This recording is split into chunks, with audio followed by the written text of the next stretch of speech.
Chers téléspectateurs, bonjour, merci de la fidélité à la sœur Ebi Moussinga TV. Nous sommes aujourd'hui mercredi le 4 octobre 2024, puisqu'il y a des nouvelles, on doit pouvoir communiquer, hein, on ne doit pas se taire. Donc, pour commencer, au niveau de l'Église universelle, c'était la fête de Saint-François. Aujourd'hui, le 4 octobre, le patron de l'Europe. Et en Europe, c'était une fête. En Europe, c'était une fête. Et bonne fête à tous les franciscains, parce que c'est leur saint patron. Nous savons que Saint François a marqué notre Église par sa pauvreté. D'ailleurs, à cette occasion, aujourd'hui, le 4 octobre, le pape François a fait sortir son encyclique intitulée Laudate Deum, loué soit Dieu. La suite même de Laudate aussi, dans lequel le pape François parle un peu sur les changements climatiques, notre maison commune, c'est le même discours qui continue de Laudate aussi. Et d'ailleurs, ici en République démocratique du Congo, je vous informe déjà que les filles de Saint-Paul, comme des femmes toujours dans la communication, ils sont déjà à l'imprimerie avec cette encyclique. D'ici là, je vous donnerai les prix. Ça serait mieux que vous puissiez acheter ça pour lire. Au niveau de l'Église aussi, comme hier, je vous ai annoncé, aujourd'hui, c'était l'ouverture solennelle des synodes, des 16e assemblées de synode des évêques à Rome. Donc, il y a eu à la place Saint-Pierre, c'était la messe d'ouverture présidée par le Saint-Père, le pape François.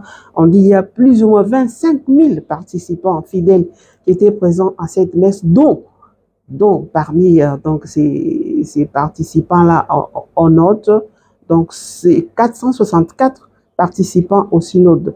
Et là, je dois vous signaler qu'en République démocratique du Congo, ce n'est pas tous les évêques qui participent donc au synode. Il y a seulement Monseigneur Marcel Otembi comme président de la SENCO qui participe, et puis Monseigneur de Luebo, Pierre Chitoko. Ce sont les deux qui ont été délégués par la Conférence épiscopale nationale du Congo pour les représenter. Bien sûr que je vous ai dit que les évêques vont aller à Rome, ils vont pour la visite à Dlimina. Donc ça n'a rien à faire avec les synodes des évêques donc, qui se tient à Rome. Et au cours justement de cette messe solennelle, le pape François a souligné en disant qu'il veut que cette église soit une église hospitalière, une église miséricordieuse, une église qui a l'écoute de l'Esprit Saint. Par ailleurs, le pape François a insisté que les synodes, ce n'est pas un parlement, ce n'est pas c'est pas les rassemblements politiques ou au tribunal où on vient juger, on vient dialoguer.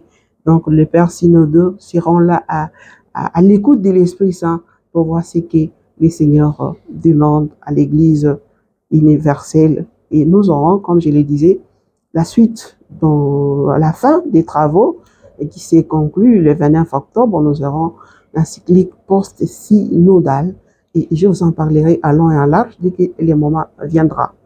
Au niveau donc social, on nous signale toujours que l'insécurité toujours grandissante dans les Massissi où les combats opposent les Bazalendo et les M23 et la population continue toujours à se déplacer. Il y a de quoi prier les seigneurs pour que la situation puisse se décanter. Le président de la République, après Kasumba Lessa, pour le moment, il est à Kolwezi, il doit inaugurer les ouvrages dans ces contrées, donc dans la province d'Ilo-Alaba. Nous avons appris aussi qu'au courant de la semaine, de cette semaine, il viendra déposer sa candidature comme candidat au président de la République, soutenu par l'Union sacrée, comme nous avons suivi nous tous. Et en dehors de ça, nous avons suivi aussi, hier, je vous avais annoncé la candidature de Moïse Katumbi qu'ils avaient déposé hier. Au moment où j'avais fait ma communication, après la suite, nous avons suivi qu'il fallait les documents originaux pour confirmer ainsi de suite, et ça a été fait. Aujourd'hui, finalement, la candidature de Moïse Katumbi a été enregistrée, donc il a tous ces documents donc originaux, il a signé à réceptionner sa candidature. Donc des pères et des mères est tombé ou ça existe encore, point d'interrogation.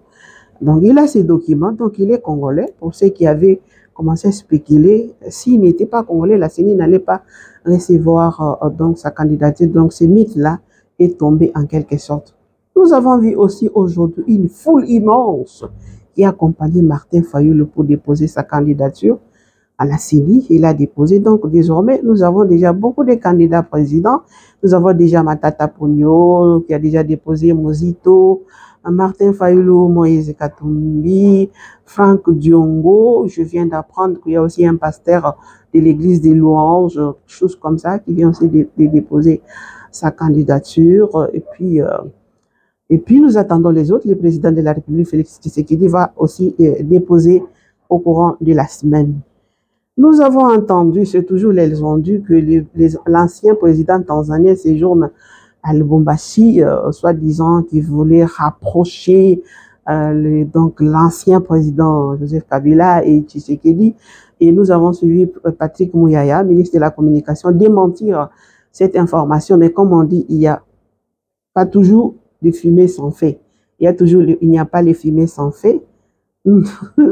La politique, c'est toujours comme ça. On ne dit pas les choses à haute voix, mais tôt ou tard, ça va se savoir.